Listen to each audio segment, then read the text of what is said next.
In the Monday, March 23rd episode of Beyond the Gates, Fairmont Crest will be shaken by a wave of upheaval that no one can afford to dismiss. As Anita Dupree issues a do not resuscitate order while her battle with cancer continues to wear down both her body and her will, the Dupree family stands on the brink of a violent emotional storm. One in which love, fear of loss, and the feeling of betrayal collide with ruthless force. At the same time, Anita's consultation with Dr. McCormick could become the turning point that changes her future entirely and ignites a major conflict within her own family. On another front, Jacob is sinking deeper into his dangerous secret investigation of the plasma ring, pushing Bradley Smitty Smith into such panic that he sends out an urgent cry for help. While every effort to force Jacob to stop seems futile. And amid that suffocating tension, Vanessa McBride finds herself standing before what seems like the most beautiful moment of her life. As the romantic dream she has longed for may finally be coming true thanks to Joey's loaded and suggestive signals. All of it sets the stage for an episode that promises not only overflowing drama, but also painful choices, dangerous secrets, and shifts that could alter the fate of many lives in Fairmont Crest. In Fairmont Crest, not every war begins with shouting, and not every collapse comes in the moment a person falls. Some earthquakes begin only with a quiet decision, a trembling signature on a page that carries the meaning of an ending, a discreet phone call made behind a half-closed door, or a gaze that lingers too long in the darkness of an alley where no one can say with certainty whether the person standing there is still investigating or has already become the prey. While all of Fairmont Crest still wears the polished surface of wealth, status, and family traditions that seem impossible to break, beneath that glossy finish the cracks are spreading at a terrifying speed. And this time, what threatens to blow apart the entire foundation of the Dupree family is not only illness, love, or secrecy, but the simultaneous rise of three different forms of despair. One woman determined to decide the terms of her own death before disease robs her of her last shred of dignity. One man drawn so deep into a dangerous hunt that he may soon have to choose between truth and survival. And one woman who believes she has finally touched happiness when she may in fact be stepping into a gilded cage built by her own emotions. Anita has never been the kind of woman to bow easily to fate. Her entire life has been a symbol of control, of elegance forged through pain, of the strength it takes to keep a large family from falling apart despite all the secrets, betrayals, and wounds that have quietly festered inside it. But breast cancer does not care about reputation, legacy, or the role of a matriarch who once served as the spiritual heart of an entire dynasty. It does not ask how much she has sacrificed, how many losses she has swallowed, or how many mistakes she has chosen to forgive. It simply comes, cold and merciless, bringing with it brutal rounds of chemotherapy that have left Anita unable to recognize her own body. The pain has not only torn through her flesh, but stripped away at her pride. The exhaustion is no longer the feeling of a long day, but the sensation of drowning in a thick, suffocating ocean where every breath must be purchased with sheer willpower. And the most terrifying thing is not death itself, but the feeling of being forced to die in pieces, slowly and humiliatingly, in front of the people she loves. That is why Anita's phone call to Monica is not merely a medical appointment. It is a cry for help compressed into the last of her composure, the desperate effort of a woman who refuses to let illness dictate the way she leaves this world. When Anita thinks about a do not resuscitate order, she is not only thinking about the moment her heart stops. She is thinking about preserving the last power that cancer has not yet taken from her. In a world where everyone still looks at her as the pillar, the soul of the family, Anita understands the cruel truth that the people who love her most may also become the most selfish if they cannot accept letting her go. They will cling, they will beg, they will turn her life into a prolonged war simply to soothe their own terror of losing her. And in her pain, Anita is beginning to realize that love is not always as gentle as people imagine. Sometimes love is also a form of imprisonment when others demand that you keep suffering simply because they are not ready to face the emptiness your absence would leave behind. For that reason, Anita's choice not to speak openly to the whole family before reaching out to Monica is not necessarily betrayal. It is an act of self-protection. She knows exactly how Vernon will react to Vernon. Accepting a do not resuscitate order would mean admitting that there are things money, status, and sheer determination cannot defeat. He may be able to endure failures in the outside world, but he cannot bear the thought of being powerless in the face of the suffering of the woman who has walked beside him through an entire lifetime. His opposition, if it erupts, will not come from love alone. It will also come from the fury of a man who cannot accept being stripped of the role of rescuer, who cannot endure someone else making the ultimate decision without his permission to intervene. If he discovers that Anita has gone to Monica and quietly prepared for the final boundary, his reaction will likely be a frightening mixture of heartbreak, wounded pride, and the feeling that he has been pushed out of the very center of his wife's life. Monica, standing in the middle of all this, may become the most dangerous vessel of all these secrets. As a doctor, she understands a patient's right to choose. As someone deeply connected to this family, she also understands the cost of every piece of information that slips out. If she honors Anita's decision, she will not merely be signing a medical form, but detonating an emotional bomb that could shatter the fragile structure of the Dupree household. If she refuses, she will be silencing the final voice of a woman who is fighting not to live longer, but to leave on her own terms. No matter what Monica chooses, she will be drawn into the war. And in powerful families like this, the one who holds the secret never escapes the consequences. One small mistake could make her the target of anger, suspicion, and even hatred. Because when loved ones cannot accept the truth, they rarely direct their rage at fate. They need a face to blame, and Monica could very easily become that face. Even more dangerous is the possibility that Anita's decision does not end with medicine. It will force the family to confront a question none of them has dared look in the eye. Has Anita truly lost hope of survival, or is she preparing for something even larger? A woman like Anita is not the type to let go easily if she has not yet put in order the things she still considers important.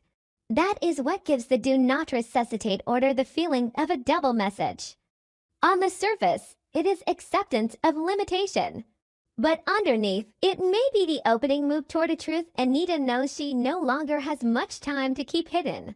Perhaps she wants to shut down any forced attempts to prolong her final days so that no one can prevent her from saying what needs to be said.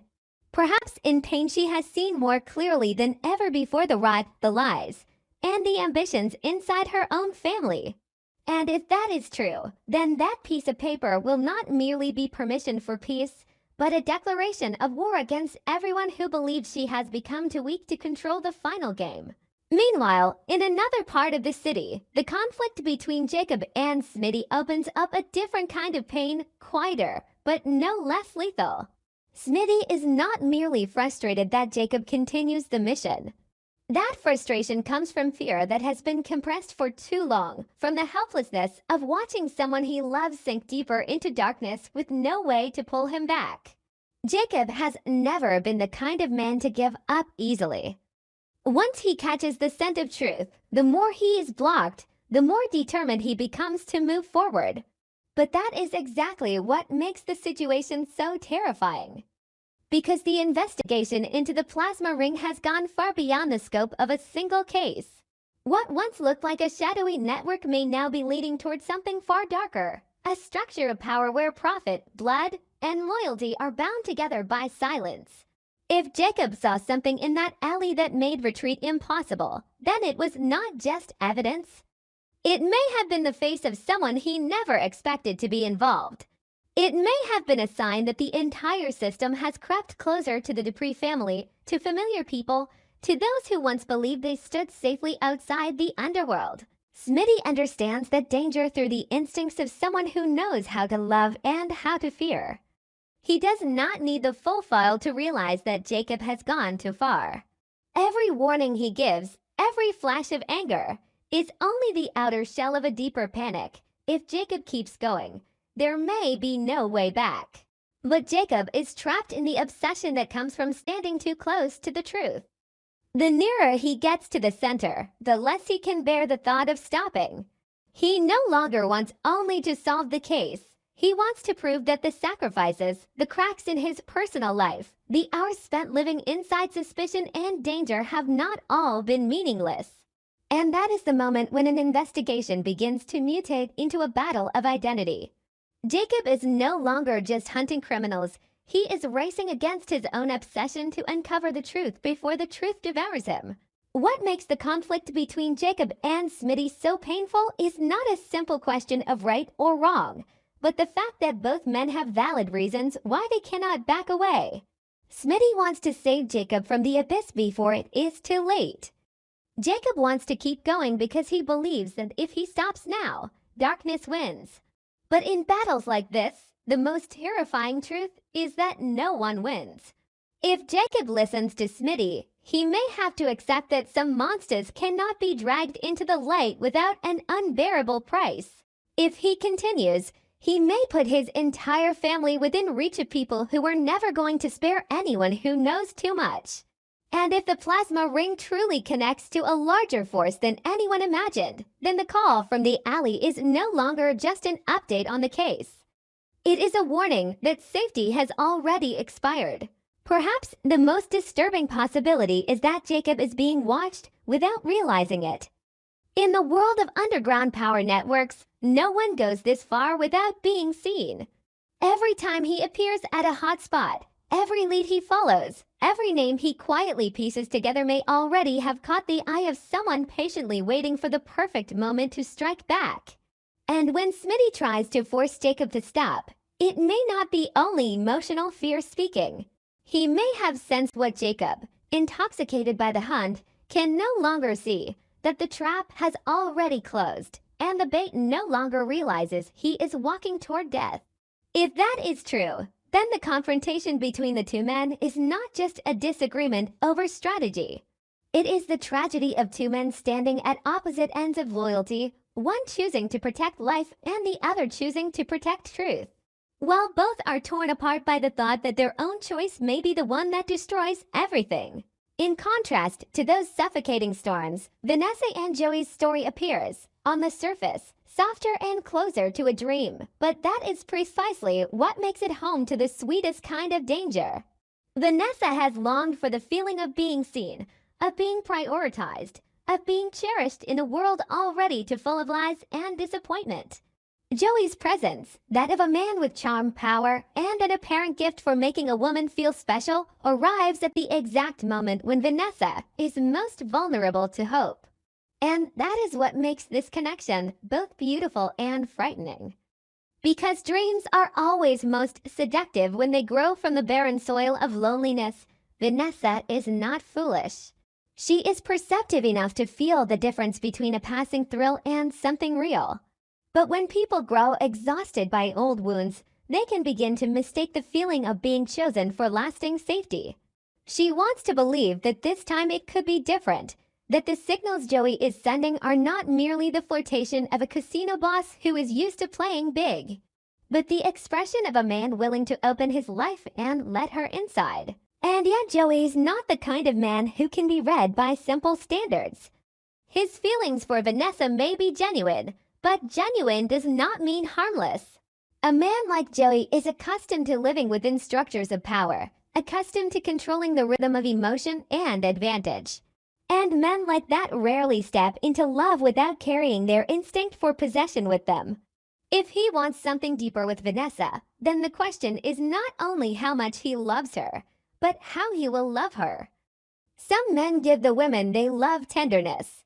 Others give them attachment so binding that love becomes a beautiful form of dependency, so beautiful the victim never realizes she is being slowly enclosed. Joey may stand right on the dangerous line between those two kinds of men. He may truly be drawn to Vanessa, while also being driven by the desire to make her an extension of the world he controls. Vanessa therefore stands at a crossroads she may not even know how to name yet. She feels as though her dream is becoming real, yet the very word dream implies fragility. The most beautiful dreams are also the easiest to shatter, especially when they unfold under the gaze of everyone around them. When too many people can see that two people are falling in love, the relationship ceases to belong wholly to them. It becomes the object of judgment, suspicion, envy, and outside calculation. With a man like Joey, nobody believes he can love without some hidden agenda attached. With a woman like Vanessa, nobody will leave her in peace if they think she is stepping too close to a territory of value to other powers. In this case, the public visibility of their feelings may be the beginning of another collapse. The more openly happy they seem, the more vulnerable they become. The more Vanessa believes she is finally living something good, the more devastating it will be if she learns that behind those tender gestures lies a plan she was never meant to understand. What matters most is that these three storylines are not truly separate, no matter how much they seem that way on the surface. Anita's decision, Jacob's investigation, and Vanessa's relationship with Joey are all revolving around the same axis: control. Anita wants control over the way she faces death. Jacob wants control over the truth before it is buried. Joey and Vanessa are negotiating control in love, where one person wants to believe and the other may be loving while still holding on to the upper hand. Fairmont Crest has never lacked for secrets.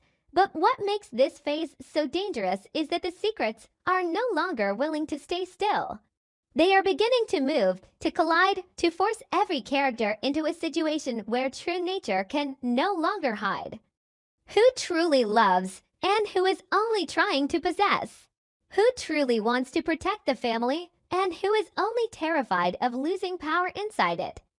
Who is fighting for justice and who has turned justice into an excuse for personal obsession? When Anita's do not resuscitate order comes to light, the Dupree family will almost certainly explode. Some will feel betrayed that she did not share it from the beginning. Some will be devastated by the realization that while they were trying to appear strong, Anita had become so lonely that she was preparing for death by herself. Some will turn their anger on Monica and see her as an accomplice. Vernon may transform his despair into an open war, not only to save Anita but to reject her right to choose. Because accepting it would mean admitting that he is no longer the one who decides how this family's story ends. And in the middle of that explosion, truths long hidden may be dragged into the light.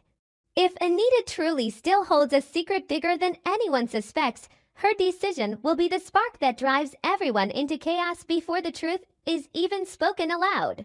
At the same time, if Jacob keeps digging into the plasma ring, he may reach the point where the case stops being only a case. It will become a direct threat to everyone in his orbit. Smitty will no longer be limited to pleading or getting angry. He may be forced to do the thing he hates most, choose between respecting Jacob's decision and betraying Jacob's trust in order to save him from himself. And when a loving man is cornered into a choice like that, the outcome is always bitter. Because once betrayal is committed in the name of protection, it still leaves behind a wound that does not heal easily. If Smitty acts behind Jacob's back, their relationship may crack apart. But if he does nothing, he may have to live with the feeling that he stood by while someone he loves was swallowed by darkness. For Vanessa, danger arrives through the very happiness she's holding in her hands. Joey may truly love her, but the love of a man like Joey rarely exists separately from the shadow of power. It would take only one link from his past, one old deal, one buried grudge, or one unexpected connection to the network Jacob is investigating for Vanessa's dream to change color instantly. And the most painful part would not simply be discovering that she was deceived, but realizing that the moments that made her happy may still have been real, only wrapped inside lies. That is the kind of tragedy that leaves a person unable to decide whether to hate the other person or to hate herself for having believed so deeply. Fairmont Crest is therefore entering a stage in which every emotion is being pushed to its limit. Pain is no longer gentle, love is no longer innocent, and family is no longer an unquestioned refuge. Anita is choosing between prolonged survival and her last shred of dignity. Vernon may soon be forced to face the truth that loving someone does not mean owning the right to keep them here at any cost. Monica may be burdened with a secret that could turn an entire dynasty against her. Jacob is charging down a road where truth may demand human lives. Smitty is learning that love sometimes means helplessly watching the person you care about refuse to be saved. Vanessa is standing between a dream and an abyss. Joey may be about to prove that the most frightening thing about a man is not when he lies, but when he is sincere and dangerous at the same time. And that is what makes all of this impossible to look away from. Because here, no one is entirely innocent, and no one is entirely cruel. Each of them carries private fractures, private fears, and legitimate desires that have begun to warp under too much pressure. When this storm finally breaks, there will be no room left for the polished masks that once helped them survive in Fairmont Crest. Only instinct will remain, along with fury, wounded pride, and choices that cannot be undone. A single signature may split a family apart. One investigation may open the door to death. One love story that appears to offer salvation may become a set of chains. And when all of those threads tighten at once, Beyond the Gates will no longer be telling a story only about illness, crime, or romance. It will be telling the story of the moment human beings are pushed to the wall, where every value that once helped them endure begins to collapse, exposing the most primitive part of their nature. The part that loves so deeply it becomes selfish, fears so intensely it becomes cruel, hopes so fiercely it becomes self-destructive, and fights until there is nothing left to lose.